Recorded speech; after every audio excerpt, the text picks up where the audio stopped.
channel. First of all, I just want to thank you all for the love and support you have given to me. Thank you guys, thank you so much. और जिन्होंने अभी तक भी मेरा channel subscribe नहीं किया है, guys please subscribe my channel. तो फ्रेंड्स, इससे पहले हमने फर्स्ट लेसन में हमने सीखा था कि किस तरह से सा स्वर का रियाज़ किया जाता है और किस तरह से किन किन तरीक़ों से सा स्वर को गाया जाता है. तो आज हमारा सेकंड लेसन है और आज हम जानेंगे कि स्वर क्या होते हैं, किस तरह से स्वर गाए जाते हैं और स्वरों की उत्पत्ति कैसे होती है. ठीक है, तो चलिए आज का लेसन स्टार्ट करें. सबसे पहले हम जानते हैं कि स्वर क्या होते हैं. जिनका एक अपना निश्चित रूप होता है उन्हें ही स्वर कहा जाता है. यानी कि स्वर जो है स्व और र दोनों शब्दों से मिलकर बना है. स्व का मतलब अपने लिए और र का मतलब प्रस्तुत करना, यानी कि जो अपने लिए ही प्रस्तुत किए जाते हैं और जिनका एक निश्चित रूप होता है, जिन्हें हमें सुनकर ही पता चल जाता है कि वे कोमल है, शुद्ध है, तीव्र है, उन्हीं को स्वर कहा जाता है. स्वरों का संगीत में एक बहुत ही इम्पॉर्टेंट रोल होता है. अगर देखा जाए तो संगीत में स्वरों के बिना संगीत कुछ भी नहीं है. यानी कि क्लासिकल म्यूज़िक है तो उसका जो मेन बेस है वो स्वर ही है. अब देखिए, हम जानेंगे कि स्वरों की उत्पत्ति कैसे होती है. तो फ्रेंड्स, स्वरों की उत्पत्ति साउंड से होती है, यानी कि ध्वनि से होती है. अब ध्वनि भी दो प्रकार की होती है. एक होती है बैड साउंड, एक होती है गुड साउंड.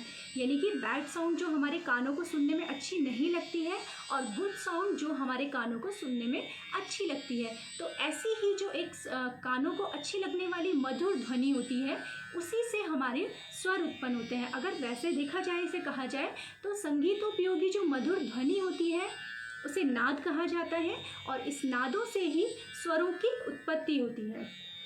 तो फ्रेंड्स, अब हम जानेंगे कि हमारे पास एक सप्तक में कुल कितने स्वर होते हैं. यानी कि हमारे पास एक सप्तक है, सप्तक में टोटल कितने स्वर होते हैं.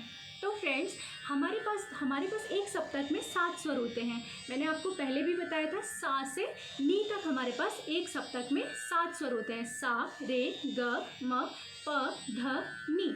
इस तरह से सा से नी तक हमारे पास 7 स्वर होते हैं. अब देखिए, इन 7 स्वरों में जो सा और प है, ये दोनों अचल स्वर होते हैं. अचल स्वर का मतलब होता है जो स्वर अपनी ही जगह पर गाए जाते हैं, कभी भी अपनी जगह से हटते नहीं हैं. यानी कि ना कभी अपनी जगह से ऊपर गाए जाएंगे और ना ही कभी अपनी जगह से नीचे गाए जाएंगे. तो कांस्टेंट जो नोट्स होते हैं, जो अपनी ही जगह पर गाए जाते हैं, उन्हें बोला जाता है अचल स्वर. तो देखिए, अब जो ये सा से और नी तक स्वर होते हैं, सा रे ग म प ध नि, ये इनके शॉर्ट नेम्स होते हैं. बहुत लोगों को ये पता नहीं होता है कि सा रे ग म के पूरे नाम भी होते हैं. सब उन्हें सा रे ग म प ध नि से ही जानते हैं, लेकिन इनके पूर्ण नाम भी होते हैं. अब देखिए कैसे. सा जो स्वर है उसे षडज कहा जाता है, रे को ऋषभ, ग को गंधार, म मध्यम, प पंचम, ध धैवत और नी निषाद. इस तरीके से हमारे पास 7 स्वरों के पूर्ण नाम भी होते हैं. षडज, ऋषभ, गंधार, मध्यम, पंचम, धैवत, निषाद. तो इसीलिए इन पूरे नामों के साथ इनको गाना पॉसिबल नहीं होता है, तो इसीलिए इनको शॉर्ट नेम सा रे ग म प ध नि दिया गया है. अब देखिए, कहीं पर ये कन्फ्यूजन होता है कि स्वर 7 होते हैं या 12 होते हैं. तो देखिए, अगर बेसिकली देखा जाए तो क्लासिकल म्यूज़िक में जो शुद्ध स्वर होते हैं वो 7 होते हैं, 7 नोट्स होते हैं. और जो 5 स्वर और हैं वो इन्हीं 7 स्वरों से निकले हुए स्वर हैं, इन्हीं 7 स्वरों के रूप हैं. तो इसीलिए उन 5 स्वरों को अलग नहीं कहेंगे हम, बल्कि इन्हीं 7 स्वरों के से ही निकले हुए स्वर हैं. तो उन्हीं 7 और 5 स्वर मिला के हमारे पास 12 स्वर होते हैं. देखिए किस तरह से हमारे पास 12 स्वर होते हैं.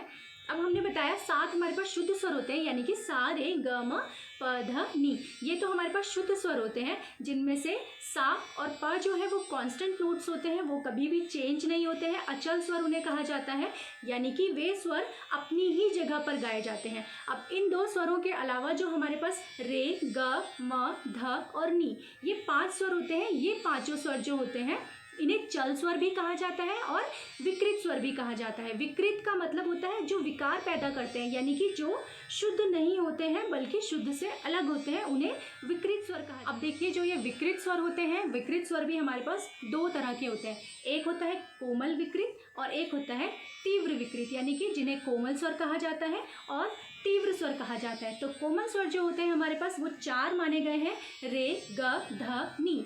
कोमल स्वर का मतलब होता है जो स्वर अपनी जगह से नीचे गाए जाते हैं, एक श्रुति नीचे गाए जाते हैं, उन्हें कोमल स्वर कहा जाता है। और तीव्र स्वर का मतलब होता है जो अपनी जगह से ऊपर गाए जाते हैं। हमारे पास केवल सप्तक में से केवल मध्यम ऐसा स्वर है, यानी कि म ऐसा स्वर है जो कि तीव्र स्वर भी हो सकता है और शुद्ध भी हो सकता है। यानी कि मध्यम स्वर एकमात्र ऐसा स्वर है जो या तो अपनी जगह पर गाया जाएगा तो वो शुद्ध मध्यम कहलाएगा, और अगर वो अपनी जगह से एक नोट ऊपर गाया जा रहा है तो वो तीव्र मध्यम कहलाएगा। तो इस तरीके से हमारे पास 7 शुद्ध स्वर और 5 कोमल विकृत स्वर मिलाकर टोटल हमारे पास 12 स्वर होते हैं। इस तरह से 12 स्वरों को मिलाया गया है, 7 शुद्ध स्वर और 5 विकृत स्वर। अब देखिए विकृत और शुद्ध मिलाकर किस तरीके से हमारे जो 12 स्वर बनते हैं वो कैसे बनते हैं। सबसे पहले सा, कोमल रे, शुद्ध रे, कोमल ग, शुद्ध ग, शुद्ध म, तीव्र म, पंचम, क्योंकि पंचम कांस्टेंट है तो पंचम ना तीव्र होगा ना कोमल होगा, तो पंचम एक ही होगा, पंचम, कोमल धैवत, शुद्ध धैवत, कोमल निषाद और शुद्ध निषाद। इस तरीके से हमारे पास बनते हैं टोटल 12। अब देखिए जो कोमल स्वर होते हैं उन्हें किस तरह से गाया जाता है, जो तीव्र स्वर होते हैं उन्हें किस तरह से गाया जाता है।